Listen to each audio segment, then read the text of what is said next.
중국이 오늘 아침 화성 무인 탐사선 태넌 1호를 화성에 착륙시키는 데 성공했습니다. 중국은 미국과 구소련에 이어 화성에 착륙한 세 번째 국가가 됐습니다.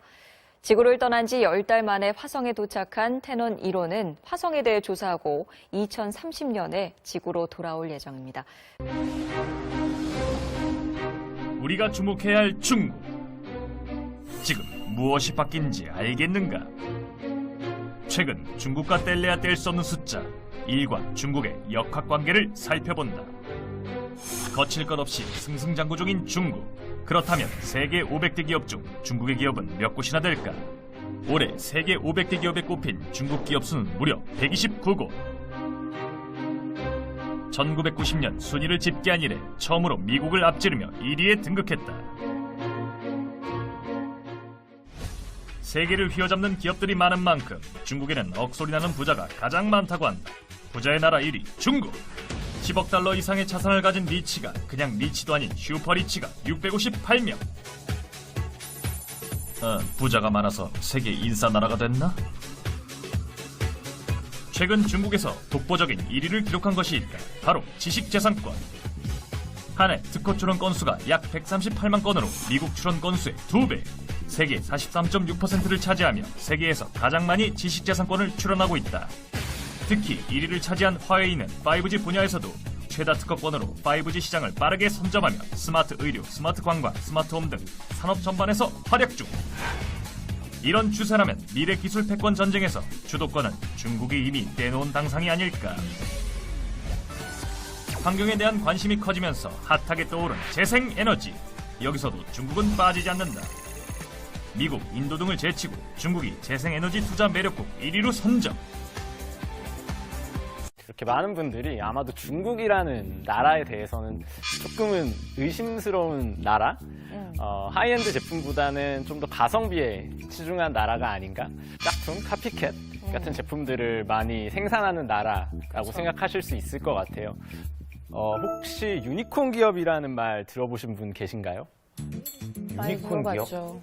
스타트업을 말하나요? 그거 얘기 들었어요. 그러니까 스타트업인데 그 10년 이내 이제 창업했던 스타트업이고 그 다음에 이제 기업 가치가 한 10억 달러? 그러니까 한화로 따지면 이제 한 1조 원 정도 되는 그런 기업들 말하는 것 같아요. 네, 뭐 정확합니다. 주식시장에 상장 기업은 아니지만 비상장 기업 중에 기업 가치가 1조가 넘은 기업을 이제 유니콘 기업이라고 말하는데요. 3개의 회사가 무려 세계 유니콘 기업 순위 10위권 안에 들어와 있고요. 특히나 1위에 있는 회사가 바로 그 제가 다녔던 바이트댄스라는 회사죠. 바이트댄스는 틱톡뿐만 아니라 대단히 많은 모바일 서비스를 가지고 있는 스타트업 회사입니다. 뭐 예를 들면 한국의 네이버나 카카오가 원래 포털이나 메신저 앱에서 시작해서 지금은 모든 서비스들을 제공하고 있잖아요. 중국도 비슷했고 바이트댄스도 비슷한 기업이라고 봐주시면 됩니다.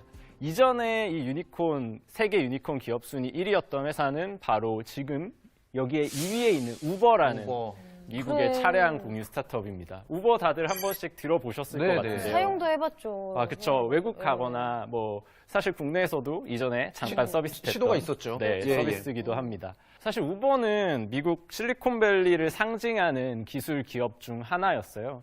근데 그런 기업을 중국의 스타트업이 이제 제친 걸 보고서 실리콘밸리로 상징되는 테크 스타트업, 소위 IT 기술업계의 주도권이 미국에서 중국으로 넘어가는 상징적인 사건, 대단히 충격을 받기도 했습니다. 풍부한 IT 인력들, 자원들을 가지고 또 여러 데이터들, 뭐 요즘 말하는 빅데이터나 이런 것들을 활용해서 발전돼 있는 나라라고 저는 사실 느낄 수 있었고 실제로 경험을 했고 뭐 이런 것들이 지금 글로벌 시장에서도 많이 증명되고 있다라는 생각을 하고 있습니다. 저희가 실생활에서 이제는 점점 볼 수 있는 부분들을 보여주는 영상인데요. 뭐 이렇게 걸어 다닐 때 안면 인식으로 사람들 다 체크하고 영화인데 완전? 진짜. 실제로 중국에서는 좋은 기업들 다 이렇게 하고 있고요.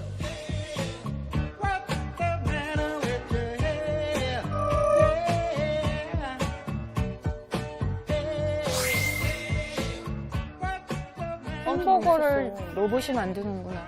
요즘 로봇 커피 같은 건 많이 보셨을 수 있는데 뭐 중국에서는 커피도 그렇고 이렇게 햄버거도 로봇으로 만들고 포장하고 있다고 합니다. 근데 먹을 때 너무 정이 없을 것 같아요. 근데 위생적이긴 할 것 같아요. 손맛은 못 엄마 느끼겠다. 손맛은 못 느끼죠.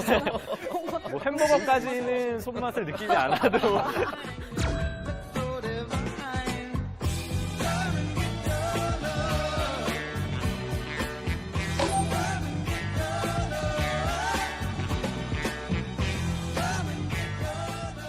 가장 핫한 기술이죠. 뭐 말씀하신 것처럼 자율주행 기술에 있어서도 중국은 많은 테스트와 실행을 통해서 편리한 미래를 도전해 보고 있는 것 같아요. 절대 안 부딪히잖아요. 这就吃饭都没得衣服是呀，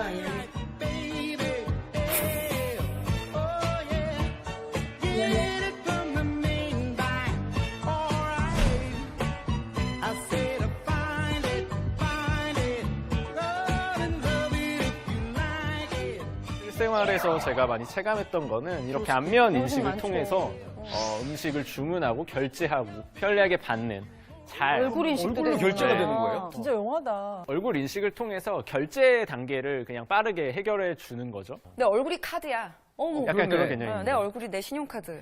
창피해. 잔액. 결제가 거부되었습니다. 없었는데 잔액이 부족합니다. 신용 불량입니다. 뭐 베이징이나 중국에 있는 약간 국어를 하시는 분들도 심지어 QR코드로 아, 말도 안 돼. 진짜로? 현금 없다 얘기하면 갑자기 주섬주섬 기계를 꺼내시는 거예요. 카드 받아요. 사실 저도 처음에 좀 과장이 있지 않을까라는 생각을 하긴 했어요. 근데 제가 직접 경험했던 중국의 결제 시스템은 정말 간편했고 핸드폰, 모바일 하나만 있으면 QR코드로 모든 걸 불편함 없이 할 수 있었던